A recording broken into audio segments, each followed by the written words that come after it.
Good evening and welcome to Poland Daily. I'm Nicholas Richardson and this is the news. Prime Minister Mateusz Morawiecki appealed to pro-choice protesters to be responsible and stop organising mass protests that break the current pandemic regulations. Moreover, Prime Minister Morawiecki invited representatives of the demonstrators and the opposition to talks aimed at working out a compromise to end the current crisis. I believe that in the crucial objective of fighting the pandemic, we will all behave responsibly. We all need to rise to the occasion.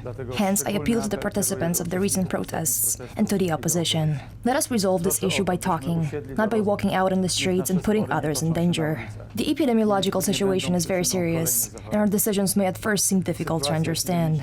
I will attempt to shed more light on them on my social media accounts. We are amid special holidays, a time for reflection and praying for relatives who have died. This year, this holiday is very hard for all of us. I'm fully aware that many of you are angry and frustrated with this. I understand these emotions. I myself would like to visit the graves of my father and sister, pray, say a few words, honor the memory of many heroes who lie in the Powązki cemetery. We made these decisions on the basis of many consultations and analysis of experts. Journeys and family meetings are today too great a danger, especially for seniors, grandfathers and grandmothers. Responsibility must prevail. Rozumiem te emocje. In an interview for Radio Plus, Jan Bodnar, the spokesperson for the main sanitary inspectorate, spoke about the current epidemiological situation in Poland. According to Bodnar, the key factor in the fight against the spread of the coronavirus is the reduction of the number of people on the streets, including participants in protests. What is being created in the public space, what the media says, is of a huge importance. In my opinion, the number of new infections is going to increase. This is unavoidable. I would also like to ask you about the lockdown. We hear a lot about the introduction of a second lockdown at the end of this week. It depends on the number of infections. It also depends on the behavior of people who participate in the protests, whether they visit their families, grandparents or not. The protesters are young, and they are not in danger. The key matter is the situation on the streets. If we don't introduce a second lockdown, then the introduction of online education for children in classes from 1 to 3 of elementary school is useless.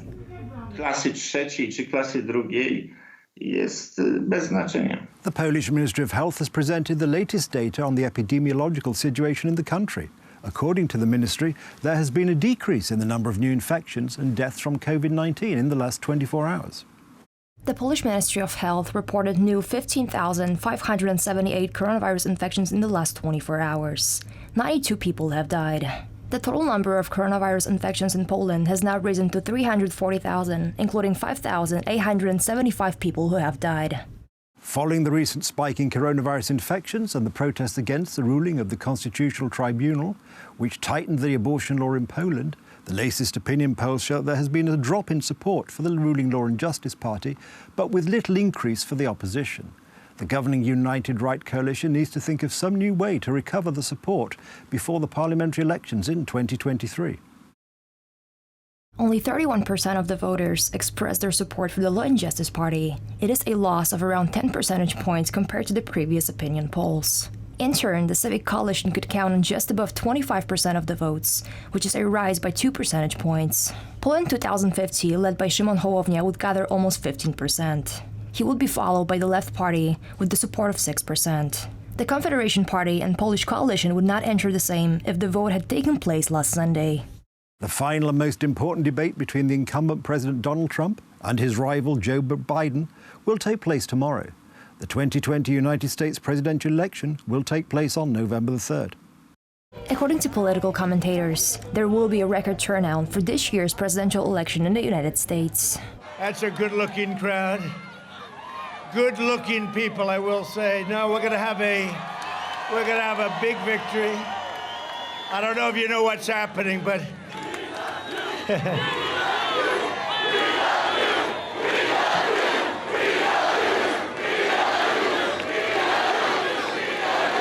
I don't know if you know what's happening, but they're very worried, the Democrats, about Florida.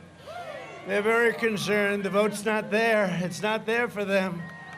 They had to get out to that big early lead, and it could be that we're leading. That's a little problem. 2 days from now, we're going to win my home state of Florida. this is the most important election of our lifetimes. We're at an inflection point. So we have to vote like we never did before.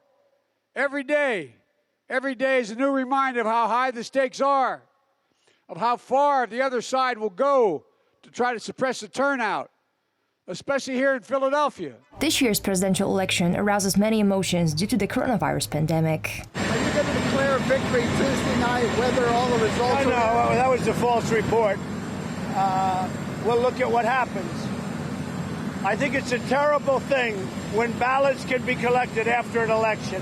I think it's a terrible thing when people or states are allowed to tabulate ballots for a long period of time after the election is over. Joe Biden, the Democratic Party candidate for President of the United States, leads the polls. However, Donald Trump was in the same position 4 years ago and still won. We choose hope over fear. We choose unity over division. We choose science over fiction. And yes, we choose truth over lies, the multiple lies he repeats. Are you supporting Trump? Because I believe in liberty and freedom in America, and Trump is giving the people back the country. Trump believes in America, and he's taking the slings and arrows for all of us. He told that to us. He cares about the country. The vote counting process will probably last several days. We will soon find out who will become the 46th President of the United States. That's the news. Thank you for watching. Stay with us for the weather, Poland Daily Business and more programs. But from me, it's have a good night and a better tomorrow.